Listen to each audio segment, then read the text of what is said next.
See how the jasmine tree is all in flower.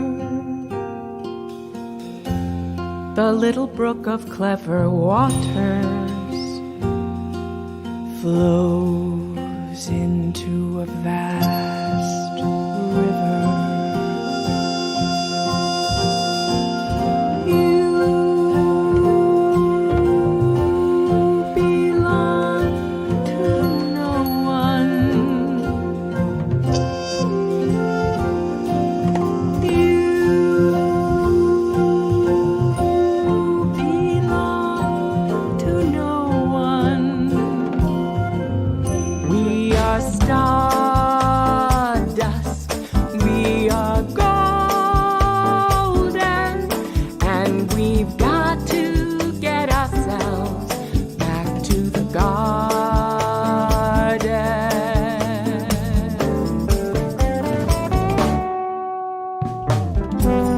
If I lose my way, I will lift my face to the sun each day.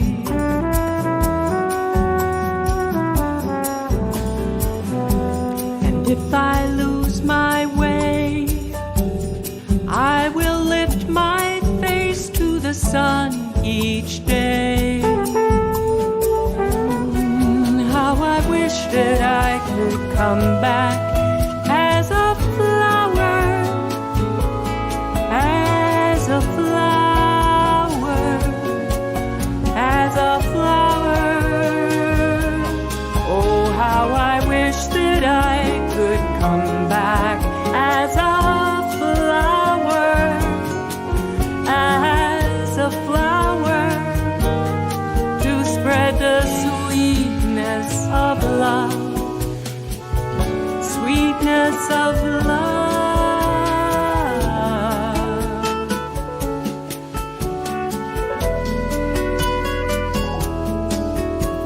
I hear the song you sing and I like it. I'd like to join you in some sweet harmonies. The rhythm speak from my heart. Love syncopations are okay with me.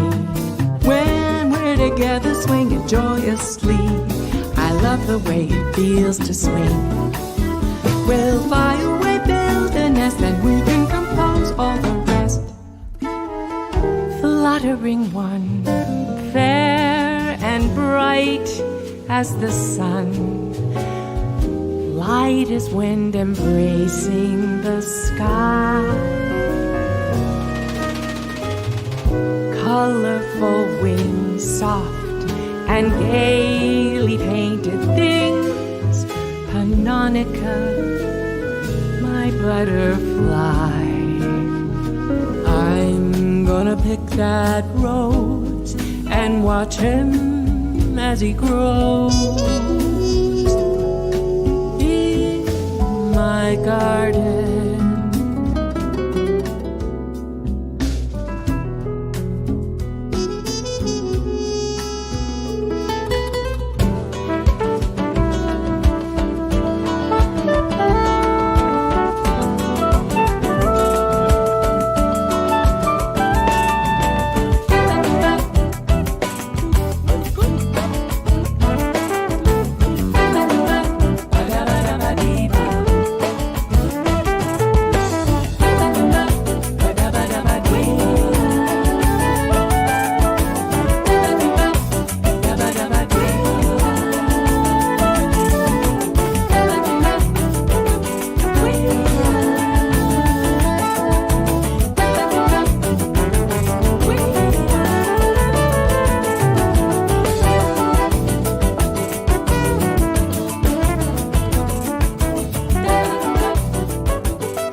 Alexa, play The Garden Is My Stage on Spotify.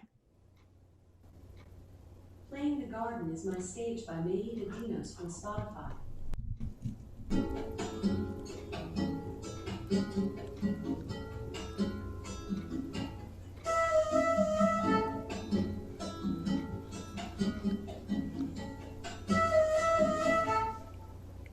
You came into my life and I like it. I like the way I feel when I am with you. We seem to put wings and fly. Alexa, stop. I do that all the time and listen to this beautiful album by Maita Dinos, so much so that I can lip sync to it already. Before we welcome Maita, I just want to welcome everyone here to the live stream and say that it's my pleasure to interview Maita and her co-producers who will be joining us later and talk about this work of art. I would love to read some of the amazing reviews that have come in on this project. I'll read one of them from Travis Rogers. What an album. Maita Dino sings with such polish and poise that it belies the fact that this is her first foray into recording. The artists supporting her are brilliant. The production is sterling. The song selection is flawless. It is only May, but I can't imagine any album coming out this year that can remove her from the best debut album on my favorites of 2020 list. From Travis Rogers at the Jazz Owl. I couldn't have said it better myself, and I would love to welcome Maita Dinos into the conversation. Hi. Welcome. Oh, Craig, I'm so excited. Alexa knows me. She does. Now I have to teach her how to say my name. She got pretty close. She got close enough. Yeah. So, I've known you for a while now, and you have always struck me as such a creative person in so many ways, no matter if it's visual, singing, musical, anything. And I wanted to ask you, have you always been this creative? I don't know. I can tell you, though, that, I started doing things like writing stories, putting on plays and productions with my cousins. But I'd have to say that probably the genesis was with my grandmother. My grandmother was an incredible storyteller. And she would gather all the kids around, and we would be there just fascinated. So I thought, you know what? Storytelling is pretty good. And I think that maybe storytelling is the thread in all the things that I do and that I'm considered creative for. Creative visual storytelling. And singing is definitely another form of telling a story. And I make gardens, and gardens are a living story, and they continue to evolve. The story continues, and there's a lot of improvisation, just like in jazz. I love that analogy. Tell us about the moment when you first thought of combining the two loves of your life, your creative life, music and landscape design and gardening. 7 years ago, that's an interesting question. 7 years ago, I had my very first concert with Howlett Smith, who was my mentor and vocal coach, and we did a concert, and I called it Out of the Garden and Onto the Stage. And I think it was because I wanted to take off my straw hat and take my gardening gloves off and the boots and, get into some high heels, put on a lot of makeup and sing on stage. But about 3 years ago, I was listening to some wonderful music, and it was about a flower. Mm-hmm. It was by Billy Strayhorn, A Flower is a Lovesome Thing. And, of course, I made the connection of, how lovesome a flower must be to a bee or a butterfly. And it intrigued me, and I thought, you know what, let me see what else there is. And lo and behold, there's a whole treasure trove of garden songs by big shots. Thelonious Monk wrote Pannonica, which is about it's Panonica, My Little Butterfly. And Stevie Wonder wrote an entire album dedicated to the life of plants.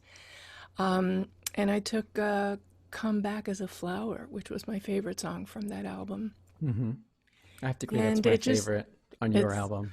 oh, thank you. Yeah. And so I just kept finding things, and finally I was filled with joy knowing that I could sing about these things that were so important to me. And that's when I put together the concert that I called The Garden is My Stage. And I performed it with the Rich Eames Trio at a garden that I designed in Pasadena. Could the it be Arlington the garden in behind you right now? That's the garden behind me. And that was my stage under Yeah. the wisteria. I remember it so very well. Yeah. So that was it. There's one song on the album that I thought was so interesting because you took the garden theme and you kind of went beyond the literal interpretation and you expanded it. And that song is Un País con el Nombre de un Río. Tell us about that one in particular because it goes beyond the literal theme of the garden. Yes. One of the things that landscape designers try to keep in mind is to design a garden that has a strong sense of place. So this particular song is about immigration and how people leave countries to go to another country, probably to, find a better life. But there's so much sadness in leaving one's country, and they bring with them the things that that are most ingrained, like the smell of the ocean breezes, the smell of the soil, which, soils have different smells, the trees. Many times when immigrants come to a new country, they'll plant a garden of all the spices and herbs that they need to be able to cook their native food. Mm-hmm. So that's why I wanted to include this one, because it was very special, especially now that we're building walls and trying to keep people out. Mm-hmm. I thought that it was good to highlight their experience. Let's listen to a little clip of the song. Vengo de un prado vacío, de un país con el nombre de un río, un Edén olvidado, un campo al costado del mar. Pocos caminos abiertos, todos los ojos en el aeropuerto, unos años dorados, un pueblo habituado a añorar.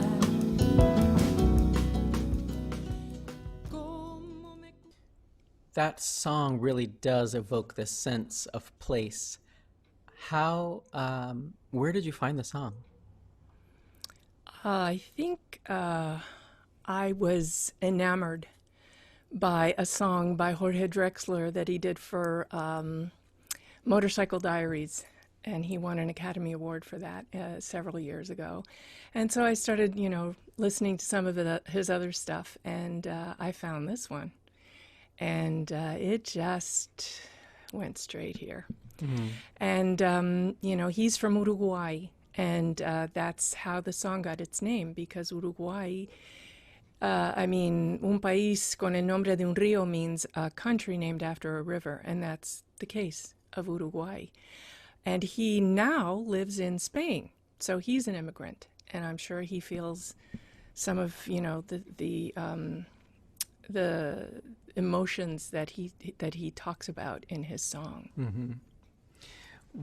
I want to talk about Spanish Harlem, because I think that is a song that everyone associates with Aretha Franklin and a very specific, her approach and her arrangement and her vibe on that song. And I feel like I'm going to be saying this a lot because all of the songs on this album have been transformed in some way.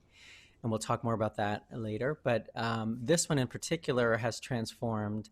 And I'm wondering if you chose it because I know that as a child you grew up in Spain for some of your years and in New York.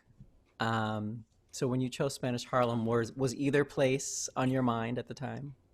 Spanish Harlem was on my mind because, at least when I lived in New York, it was primarily populated by Puerto Ricans. And I'm Puerto Rican. I'm half Puerto Rican, half Greek. And as a young adult, I became a bilingual teacher.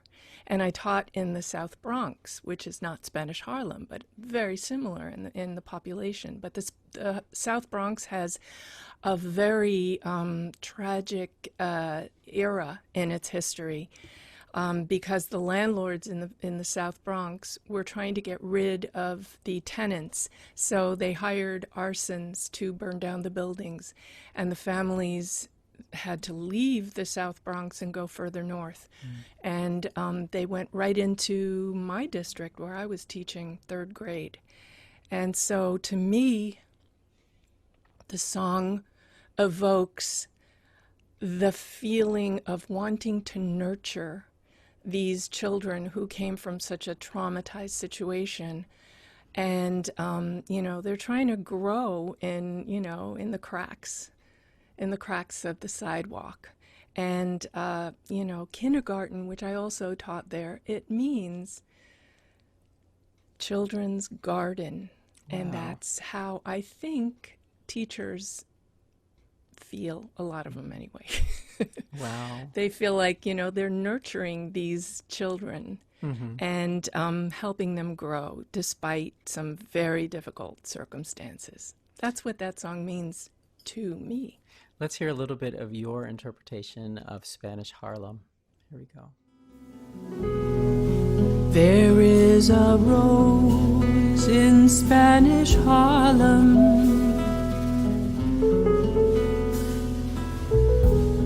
a red rose up in Spanish Harlem. It is a special one, it's never seen the sun. It only comes up when the moon is on the run and all the stars are gleaming. It's growing in the street, right up through the concrete, but soft and gleaming.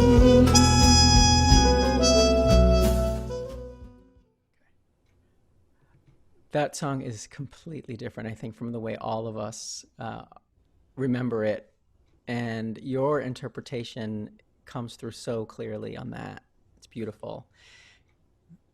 Another song on the CD is called La Lola. And, I actually think I sing that song. That's the Barry Manilow song.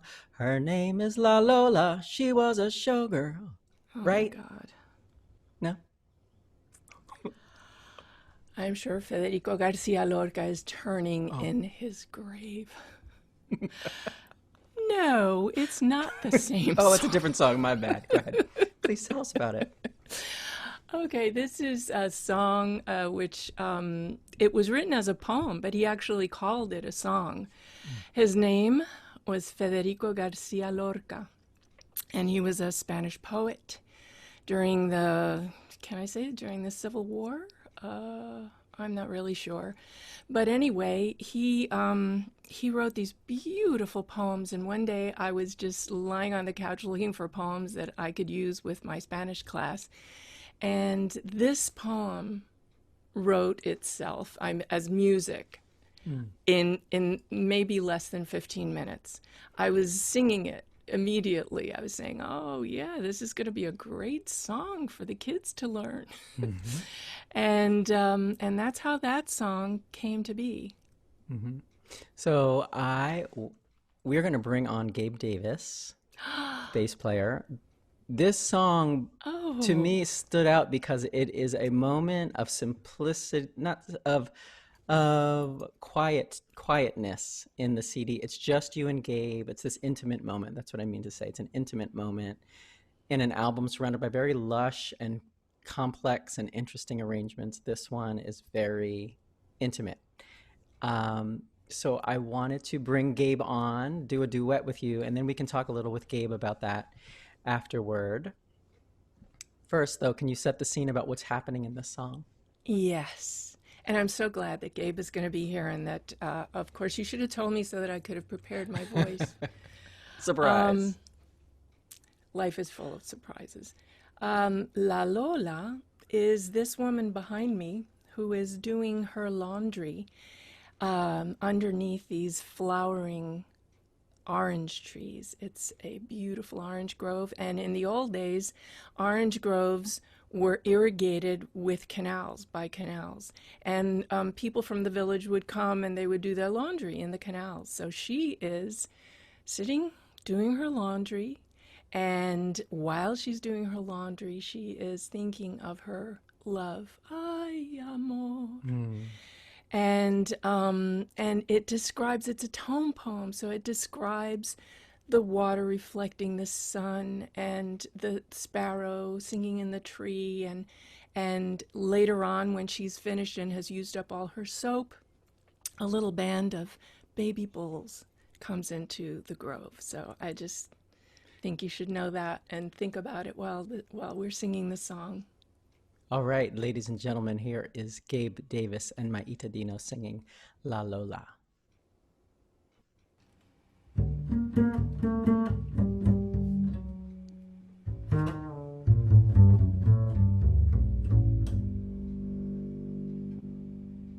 Bajo el naranjo lava pañales de algodón, tiene verde los ojos y violeta la voz. Ay, amor, bajo el naranjo en flor.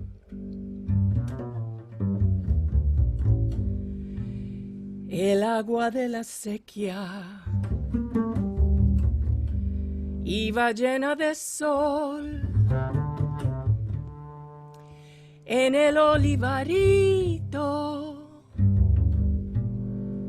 cantaba un gorrión. Ay, amor, bajo el naranjo en flor.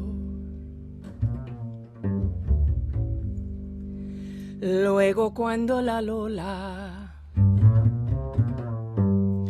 gaste todo el jabón, vendrán los torerillos. Ay, amor, bajo el naranjo en flor.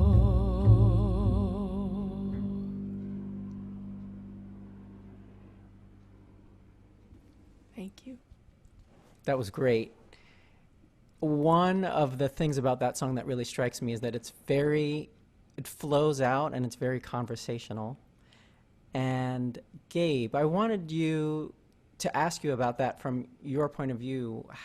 Did it feel conversational to you in the studio as well when you recorded this? Definitely. Yeah, that was one of the concepts for this song. Was as a duet, we wanted to be like a conversation, and not so much just her singing over the bass playing. Yeah, so we kind of got to learn the song together, and then we made sure that we were performing it live together in the studio, not one at a time. Mm-hmm. And yeah, we were just kind of watching each other and listening and following each other and trying to capture the emotion and yeah, responding. Great. So, Maita, was this the only song that you performed kind of live in the studio with the other musicians? Yes, indeed. This was And the only that's one. why it was so special, because all the other ones I sang over tracks. And with Gabe, there was this, like you said, there was a conversation, there was give and take, and there was energy flowing from one to the other. So it was really different. Great. And so, Gabe, from your point of view as the instrumentalist, tell us some of the things you're doing to keep that conversation going. Sure. I'm waiting for her to finish phrases, and at that point, sometimes I'll respond by kind of repeating the melody back to her, or sometimes I'll take more of a harmony approach, and I'll listen to her melody is really strong, and it kind of makes clear what the chords would be to the song, even if you don't hear them. So sometimes I'll play more of the chords just to kind of support what she's singing and complement that a little bit more. Great. All right, so before we let you go, Gabe, I want everyone to get a sense of where you're going to be, how to stay in touch with you. I know that you have, or saying that you still have it, regular gigs, after COVID-19. We'll just put it out there that everything will resume as normal. So I know you play Wednesdays, and you are also part of the Angeltown combo. So tell us how we can see you. Well, prior to all this, I was out and around, definitely playing most nights of the week. Wednesdays, I was playing with a band called Maria de la Vega and the Wayward Five. And it was at a venue called the Hotel Bel Air. And that had been going for about 7 years, every Wednesday. That was a piano trio with a singer. And then played pretty regularly with that band Angeltown Combo that you mentioned. We played it regularly at a venue called the Barclay in East LA, but also just all around LA. And then everything else just kind of fills in. Be it Vitello's a bunch, Vibrato, a lot of the jazz clubs. I love playing music. I love working with singers and just playing lots of different styles as much as possible. All right, so for everyone listening, we're going to put links to everything in the comments, including Gabe's Facebook profile that you can become his Facebook friend. And Gabe, thanks so much for joining us. That was a beautiful performance. Thank you, recording. Gabe. Thank you. Pleasure. All right. It's always fun singing with you. Great to make music again. Yeah. Yeah. Let's keep our fingers crossed. We want to do that concert in the Arlington Garden. Yeah. Make it happen. All right. Okay, bye. Thanks, Gabe. Bye. Bye. I want to ask you about the artwork we've been seeing. What artwork? It seems like you have one for every song, do you, in fact? I do. And that was the brainchild of a very dear friend of mine, Mary Bogue, who said, "This is your personal journey. It's very important that you make sure that everybody understands your vision. And I think you should do storyboards for each song." And so I did. I thought that was a great idea. And it was a wonderful way to really get deep into the song. And my medium is the iPad. I use a lot of different apps to capture images and make collages and composites, which is, I think, what people are calling them now. But as I did them, I got to know the song better, and I got to know myself better. So I think it's a very good way to present your ideas to the people who are going to try to translate your vision into music. Tell us what this image behind you is communicating. What themes were you focusing on in that?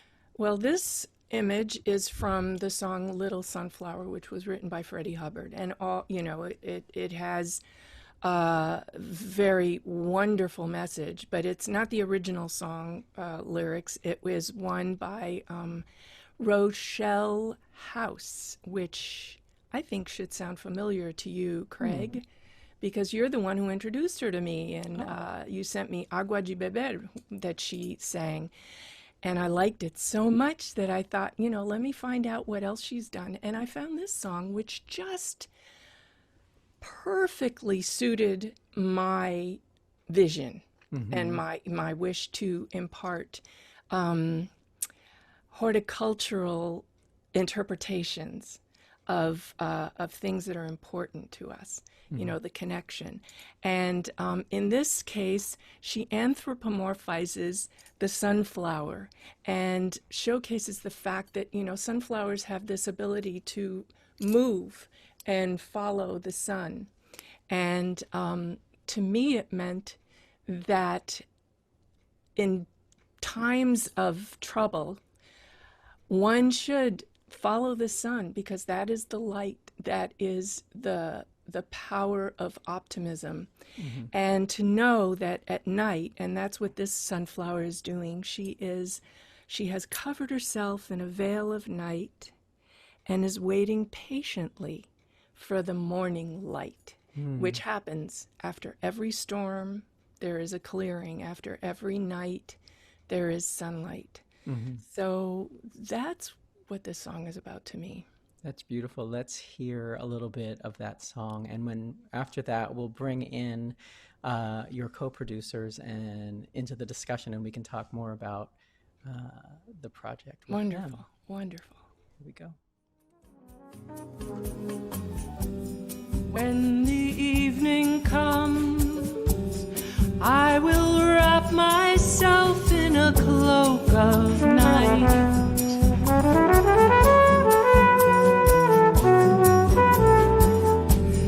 Lowering my head, I'll wait patiently for the morning light.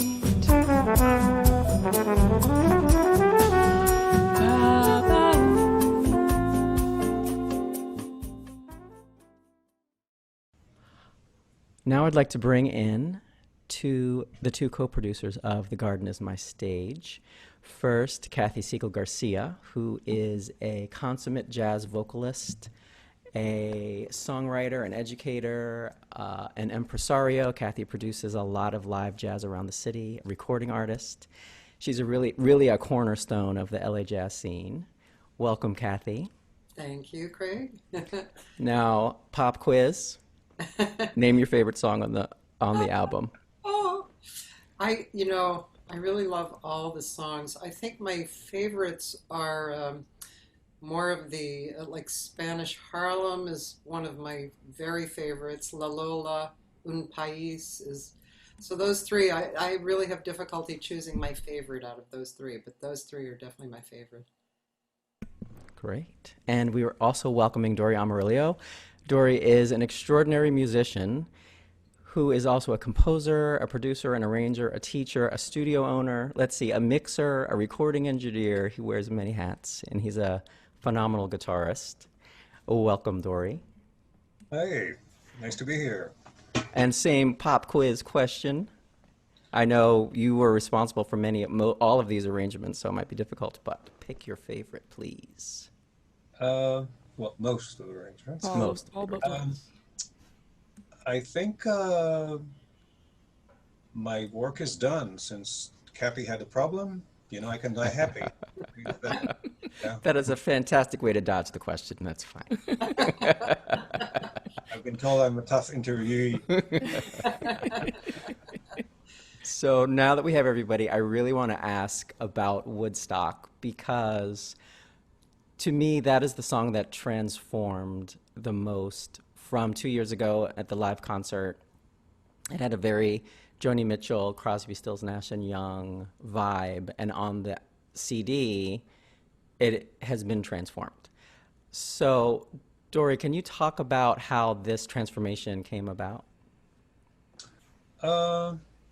Yeah, I happen to love the song. I mean, I would just preface, the fact that, almost all the songs that she brought, I grew up on. So Woodstock was an easy sell for me. And my introduction to the song was originally the Crosby, Stills, Nash & Young album, with their treatment, that kind of rocky guitars, some really nicely done harmonies and all that. And then later, I realized Joni Mitchell wrote it. So I was a little bit like a reversed introduction. Then I heard Maita's version, the live version that she started performing with. And I thought to myself, wow, that's a great choice. But when we had our kitchen discussion, discussing the songs, I had an idea in my head, or I already had an idea in my head, and then I brought Maita to the studio. I kind of had her play. I played a click and some basic guitar part, and she sang, and she didn't know what I'm up to, basically. And I came up with something a little more of a cross between, you know, Santana, Crosby, Still Nash and Young, and then the next time I saw her, she came and mentioned Steely Dan, and right away I thought about Do It Again, that song, and I already had part of the arrangement as that, so I played it for her, and she said yes. And one more thing that kind of really sealed the deal, Maita is like a chameleon. Everywhere she goes, and every time she shows up, she looks different. She dressed differently. She has a kind of like a little different vibe that matches, you know, the artistic environment. That day, she opened the door. She was wearing like a denim jacket and some kind of a scarf, hair down. She looked totally Woodstock, and that sealed the deal for me. Just looked the part, and it just the timing was perfect. Great. And then when she had the rough idea, she said yes. All right, let's play a little bit of it so everyone can hear the tune.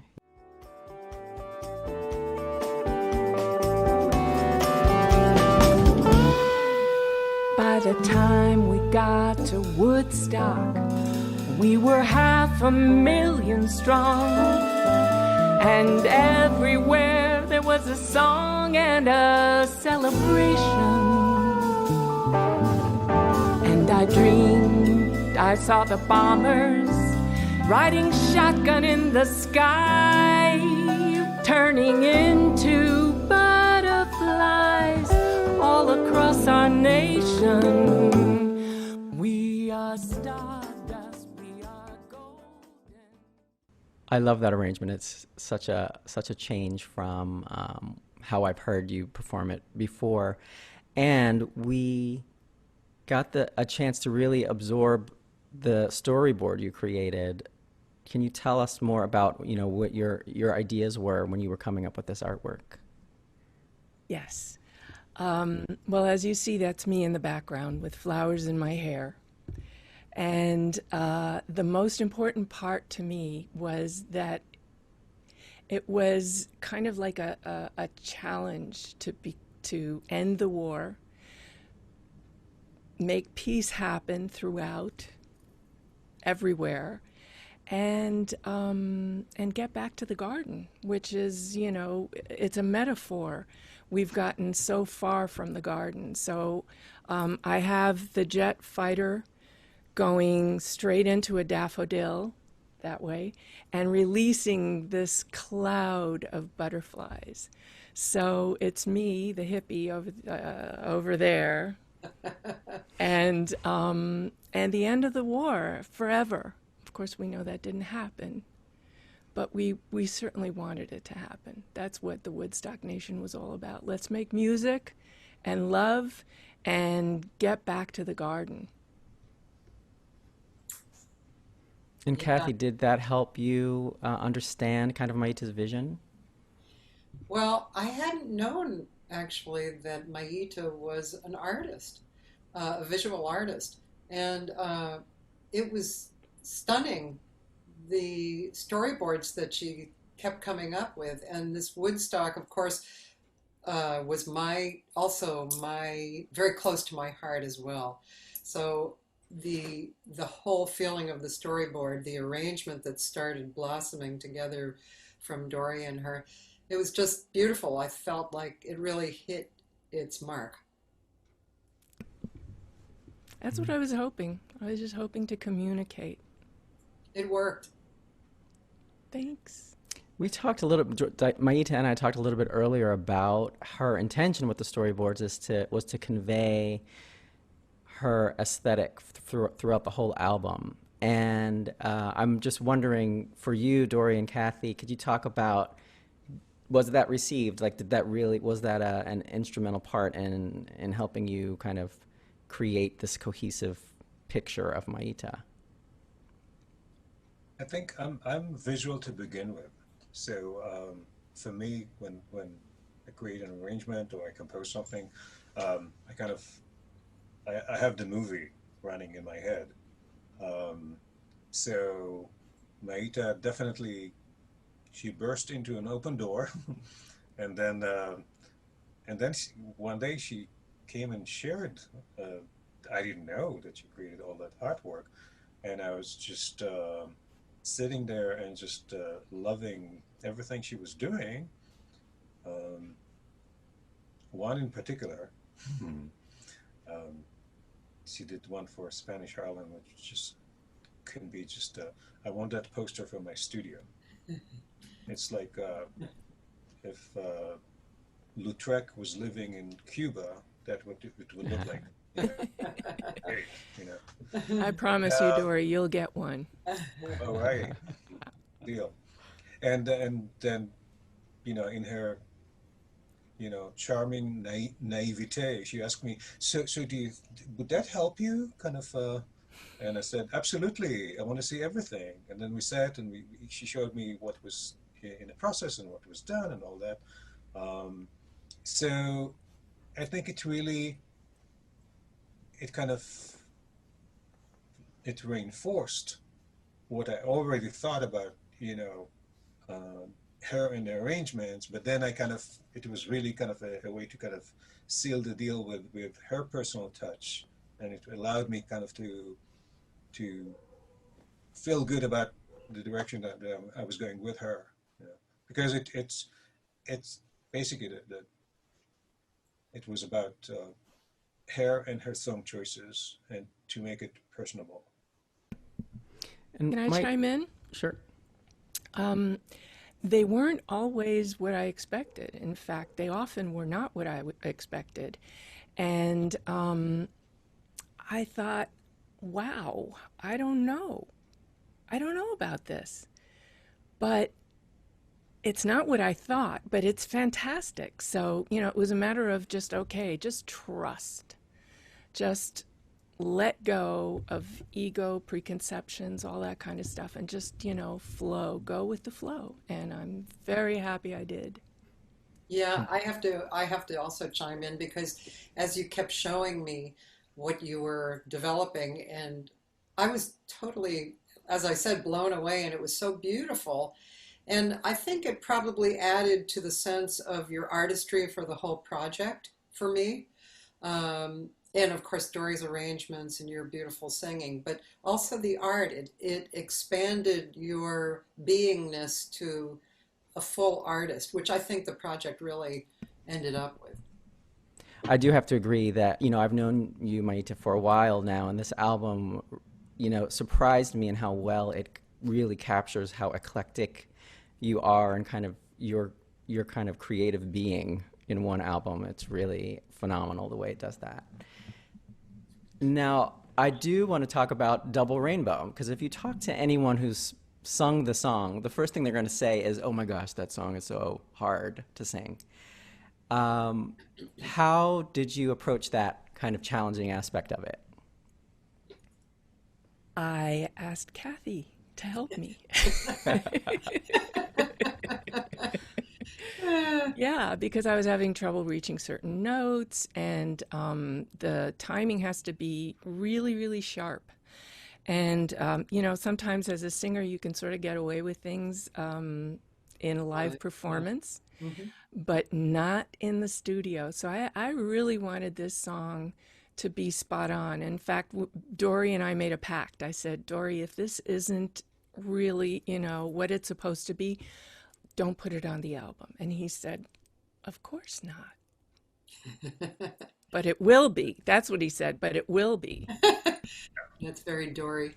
Yeah. So, Cathy, you helped me a lot. Can you talk to people about what that was like? Sure.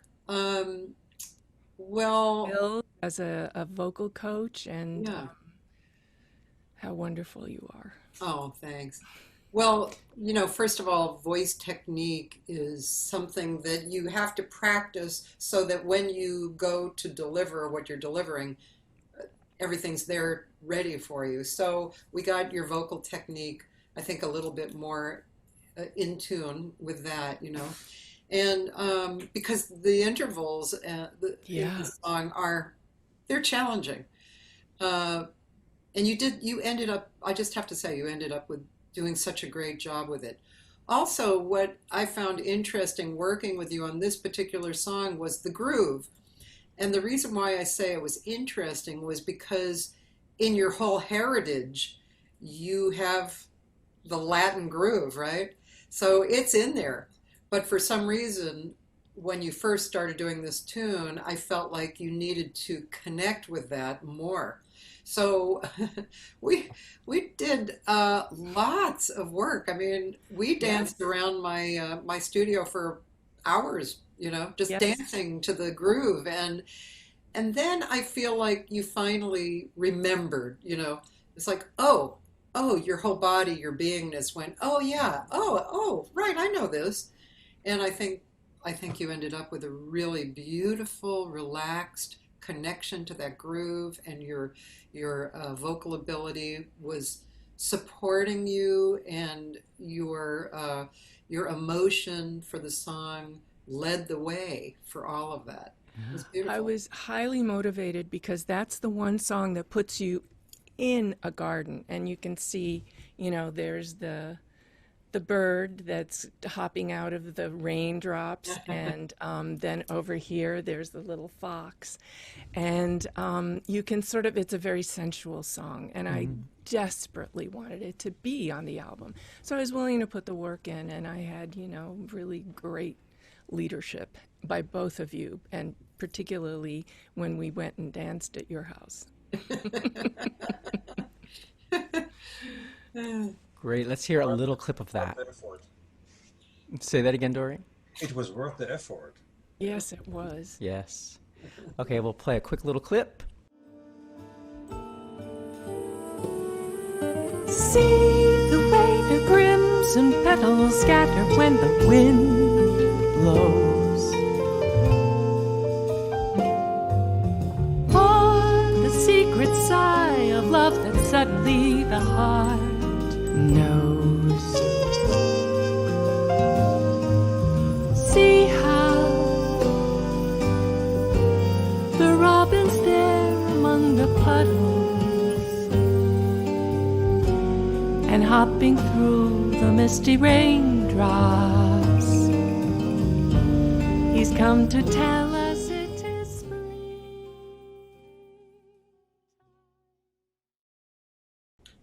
A few moments ago, you hit on something that I wanted to talk about, that whole challenge in a studio environment between being free and expressive, yet you have to be so kind of precise and well crafted.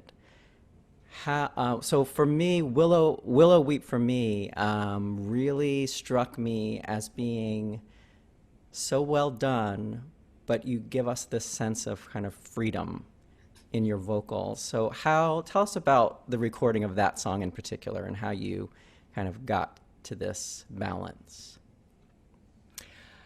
First of all, Rich Eames did the arrangement of this one, and I had asked him to do something a little different with the song and kind of, work with the harmonics. And he created something so beautiful and recorded it in the studio, and then I had to sing to it. And so it's a very different experience, again, from singing live where you're reacting to each other. It was what it was, so I was the one that had to react. Mm-hmm. And Cathy and Dori helped me remember that it wasn't just my journey. I had to really, really listen which was such a pleasure. You know, I listened to that track over and over and over again. And I then I, you know, once I really knew the track, I knew where I could add my little artistic moment. And I have to say, Cathy and Dori were great in this from a left and right brain perspective. You know, Dori is the left brain. Not in this, but you know, normally he would say, first start with the metronome, which was a really good idea, and then Cathy would come in. Okay, now that you have the metronome, now let's play. And so I was able to, you know, switch, play with the melodies and add an element of just pain, you know, Willow, weep for me. And I felt that it sort of grew to a crescendo in the end. And I love that song because of that. So I'm curious, Cathy and Dori, Maita just mentioned that you each helped her with different aspects of that. Tell us about the interplay between the two of you and how, you know, what you each bring to the table complements the other as co-producers. Yeah, well, I found a very gratifying experience working on this project with Dori, because Dori and I share, I think, a quality point of view. But as Maita said, we're coming from slightly different operating viewpoints, and but we seem to agree on all the things that needed to be either fixed or led, and I think we mutually respect each other and admire each other's musicality. So, and then along with Maita's willingness and maturity, you know, to do what we suggested and to bring it through. It was a really great working trio. I know I really enjoyed it. And like I've said before to other people, I felt like I got either a master's or even maybe a doctor's degree in music. It's a good thing. It is. It's a good thing. Well, I definitely second, you know, what Cathy said. It was definitely a gratifying experience, and I felt like, you know, we both bringing complementary skills that pertains to the area that we address, you know, and we choose to address the thing that right off the bat, it's kind of our territory, and our both territories complement each other so very, very well. It goes without saying that we respect and love working with each other, you know, both professionally and personally. And I felt that, you know, to use maybe Maita's terminology, I created the garden, the landscape, and Cathy led her through all those paths, you know, very nicely. So, and we had Cathy and I had a really good mid-project listening, you know, session one night, where we kind of listened to everything that was done with first pass, you know, vocals, and we could identify, well, here she got it naturally, and here she needs to be aware of certain things that were created for her, and we both decided, and I'm always like that, but I was, you know, I felt good feeling that I'm on the same page with Cathy with regard to we don't want to wing it. We want to bring her up to where the big picture was, you know, and it should be something that I would, and that's something that I always do, you know. I treat everything that gets out of the door of this studio as something that I would feel very comfortable to submit for the Grammys, you know. It needs to be right there and Maita was, she was up to the task. She decided she's going to do it. So Rich Eames was the arranger for this. He was part of the original concert, and Maita really wanted to bring him into this project, and this was such a beautiful arrangement. We all just loved it. Yeah. It was so beautiful. It sounds to me like this is another case of trust, how trust is so important because, Maita, you had to trust, you had to put yourself in the hands of Cathy and Dori to really take you to that level that Dori had envisioned, that he mentioned. So that's kind of what I'm getting from this, is that the trust has to be there. Really quickly, can we talk about how long you guys have known each other and how you met, all three of you? Well, I've known Cathy a while because I've taken workshops with Cathy and, gone to her open mics and all the concerts. So I don't know, Cathy, how long is that? Yeah, I don't know either. It's been a long, long time though. And I was aware of you working with Howlett for years, and always loved the sound of your voice. And I remember hearing you sing the song dedicated to you, the one that Johnny Hartman and John Coltrane recorded. You came and sat in at the LA Athletics Club, and I was blown away because that song, first of all, that song is not performed often. Second of all, you had such a full understanding of the song, and it was your voice. It was just beautiful, beautiful. So I do remember that. That was special. But we were dear friends by then. Yeah. So Dori, I think I met you at the Gardenia when I started going. No? No, I'll tell the real story. And, You promised you wouldn't? okay.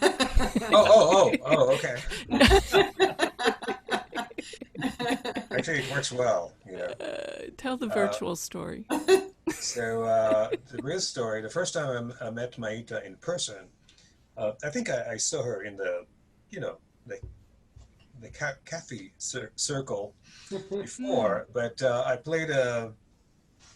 was playing a benefit at Catalina, and I finished, and I finished, and I get in my guitars, and I'm heading to my car. Oh my God. And I'm kind of I'm opening the trunk, and there's Maita there, and you had shorts. Yeah. And I'm so embarrassed. you're looking at me, and you kind of like say, I'm just left you a note, and I backed off and I dented your car. That's And right. I bumped into you. and in the same sentence, she didn't stop. She just said, but I heard about you, and I meant to approach you because I want to take lessons with you. And I'm like, I can't get mad at her. and then you can't get mad at her, and she's so Oh my God. she's so personable and warm, and being her Aita self. So and she explained to me, it says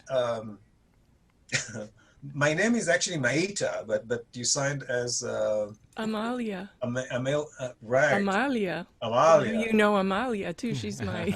That's right. Oh, that's a whole nother interview. That's right. So I had a note from Amalia, the dent in my car, and then I'm actually speaking to the artist formerly known as Amalia. And anyway, that's how the love story started. And then there were like a few one-on-one lesson and some workshops and all that stuff. And at one point, and you start bringing interesting songs and interesting choices to the open mic, and it was always great to kind of approach different songs with different approaches. And then we start talking about maybe recording something. And I think right after that, I got involved in Cathy's project, the Jazz Chamber. And that's where I had a chance to also work with Cathy and Dan, as both producers and artists. And I did a couple of arrangements for that. And right when it finished, we were just about to, I think, with the final mix of that project, I met you at one of the, I think it was Aviva's nights there, and she said, you told me, I just spoke to Dan and Cathy, and they're going to produce the album. So, and you're so excited, and that's how this. And I asked if you would do it because I wanted you to be the person to do the arrangements. And be honored, Right. I can tell. So I just want you all to know that the chemistry that you all have definitely comes through in this project. It's you can just feel it. It's a big, happy family. Yeah. I think the biggest surprise on the album for me is when I listened to Ornithology. The first thing I thought is, where did these lyrics come from? And the second thing I thought is how transformed it was. I think everyone associates that as it is a bebop head by Charlie Parker, super fast, and that is, Dori took this arrangement in a totally different direction. So, Maita, these lyrics, where did they come from? They came from necessity. Necessity is the mother of invention. And, at that point, which was, we were almost finished with the album, and this was not on the original list. But I needed a song about birds. I was like, oh my God, I've got butterflies and flowers and all these different things, but no birds. And birds are one of the most fascinating things about a garden. So I started looking, I looked everywhere, and finally I found Ornithology, which I was familiar with as just a tune, but it didn't have the lyrics that I wanted. So I just sat down one Sunday and out they came. And it's about, the music, love, and flying, and how they're all interrelated. And it makes me smile. I hope it makes me too. Smile too. Thanks, good. And so this is my storyboard. That's Charlie Parker flying, and that's all of us flying with him. Very beautiful. Yeah, when Maita showed me the lyrics and she said, do you think these are okay? Do you think this would work? And I said, yeah, beautiful, great lyrics. I said, I want to sing them. Yeah. I wasn't sure because I'm not, I haven't composed songs. So this was... you have now. Yeah, I guess so. And then Dori's arrangement of it was wonderful. Yes. Oh, it's a cha-cha-cha. Beautiful. It's funny. She brought the jazz standard, and naturally she was about to kind of swing it and stuff. And I went like, no. I think that to me, between wanted to give it, I felt that that melody is strong enough to carry it anywhere I want it, and I wanted to breathe differently, and of course, I mean, for me, it's a combination of what I hear musically in my head and who the artist is, and for me, Maita and that Latin vibe and that warmth kind of called for a whole different treatment. So I just grabbed my guitar while she was here, and I was kind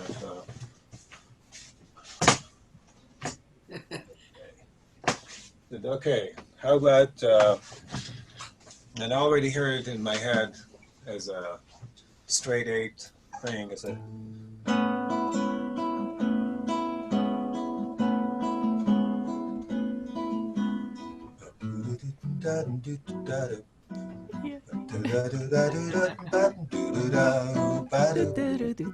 so I kind of let her groove, and she loved it on the spot.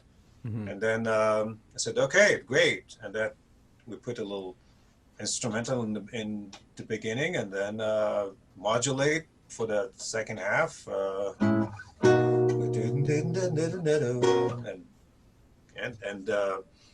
And gave you a great job there. And then I added some touches of woodwinds on top of it, and we combined. Rich played a great solo there, and it was grooving. I think it's the opener. It got Very to be the nice. opener. Yeah, yeah. Let's hear a And little then- bit of it. Or Oh, did you want to say great. something, Maita? Yes, and then I worked with Cathy on the groove again. Because it's Help. a very precise, and I'm used to, back phrasing, so can't do anything like that on this song. So another example of Cathy helping you dance through the garden. Yepers. Yeah. All right. Here's a little clip.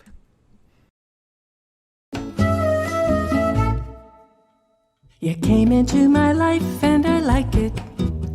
I like the way I feel when I am with you. We seem to grow wings and fly, soaring way up above the tallest trees, swooping way down among the fallen leaves. I love the way it feels to fly. Fly with me. All right. So before we bring this conversation to a close, I want to bring in one more person, Mr. Dan Davilla. Yay. Yay, Dan. Hi, Dan. Dan is one of those people when you go out to see a concert or a jam session in the city, you'll look around, you're going to see Dan Davilla. He is everywhere, and he is a real jazz fan, especially of jazz singing. And welcome, Dan. Thank you. So tell us how you're executive producer of the project. Tell us how that came to be. Well, I first met Maita at the Gardenia. It was the open mic night. And she came in sort of later in the evening. And when she got up to sing, it was like, this is amazing. And I asked her afterwards whether she had any recordings or anything available, and she didn't. So go on a little further, and Maita had her concert in the garden and at Arlington Gardens. And afterwards we talked, and I sort of thought this would be a great project to get on record. And that's how it all began, was that concert. And Maita, when Dan mentioned that to you... Wait, I just want to sing something. Sure. I bless the day you found me. I kiss the ground you walk on. Now and forever. Oh. Let it be me. And only me. So what was your first reaction, Maita, when Dan kind of approached you about making the concert into a CD? I was blown away. It's like, okay, I won the lottery. I feel like the that. comment you made was, "Are you kidding me?" Are you kidding me? Is that what I said? Oh my God. It just, it was like a dream come true, winning the lottery. Honestly, I just feel like the luckiest little girl on the planet. Because it's something that you imagine doing when you're little, and, your cousins and you are putting on a play, and, oh, wouldn't it be nice one day to have this opportunity? And there it was. And Dan, I kept thinking, well, any day now I'm going to get a call saying something came up, or, and we're not really doing it. And that never happened. And here we are, celebrating virtually, but definitely celebrating. And I thank you so much. No, I think my call was to Cathy to say, do you want to help get this project Yeah. going? Yeah. And then from there, Dori came into the picture. Yeah. And the whole team is phenomenal. Yeah. I just want to add one thing. When Dan called me, one of the things that really stood out to me was his desire to capture that particular project, the garden project, so that Maita, who's a landscape artist, could actually take that and further her career by getting gigs with this garden project. It was perfect. It was a perfect idea. Plus, I just thought that was, as usual, it was such a deep and beautiful reason that Dan had to do it. You know, it was really, it was a beautiful thing. I think, Dan, that you know, you're very low key and you don't look for attention to yourself, and you're incredibly generous. And you know, there are people who owe a lot to you, and I definitely am one who will never be able to repay you for this opportunity. It's just, thank you. Yeah, the repayment is the beauty of the project. Well, I have to say that, you know, working with Dan,